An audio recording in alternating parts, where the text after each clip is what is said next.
നമസ്കാരം സുഹൃത്തുക്കളെ. സ്പോക്കൺ ഇംഗ്ലീഷിൽ പലപ്പോഴും നമുക്ക് ആവശ്യമുള്ള ഒരു പ്രയോഗമാണ് അവൻ എന്നോട് അത് പറയേണ്ടതായിരുന്നു, അവൻ എൻ്റെ വീട്ടിൽ വരേണ്ടതായിരുന്നു, ഇങ്ങനെ ചെയ്യേണ്ടതായിരുന്നു, വരേണ്ടതായിരുന്നു, പോകേണ്ടതായിരുന്നു, ഇങ്ങനെയെല്ലാം പറയാൻ ഇംഗ്ലീഷിൽ ഒരു പ്രയോഗ രീതിയുണ്ട്. ഷുഡ് ഹാവ് പ്ലസ് വെർബിൻ്റെ മൂന്നാമത്തെ രൂപം. ഷുഡ് ഹാവ് ടോൾഡ് മീ, എന്നോട് പറയേണ്ടതായിരുന്നു. He should have told me, അവൻ എന്നോട് പറയേണ്ടതായിരുന്നു.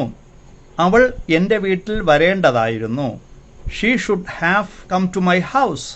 He should have accepted her proposal, അവൻ അവളുടെ പ്രൊപ്പോസൽ അക്സെപ്റ്റ് ചെയ്യേണ്ടതായിരുന്നു, സ്വീകരിക്കേണ്ടതായിരുന്നു.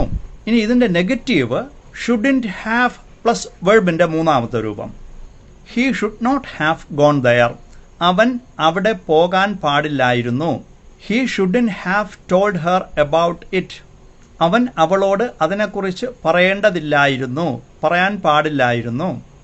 He shouldn't have accepted her proposal, അവൻ അവളുടെ പ്രൊപ്പോസൽ അക്സെപ്റ്റ് ചെയ്യാൻ പാടില്ലായിരുന്നു, സ്വീകരിക്കാൻ പാടില്ലായിരുന്നു, സ്വീകരിക്കേണ്ടതല്ലായിരുന്നു.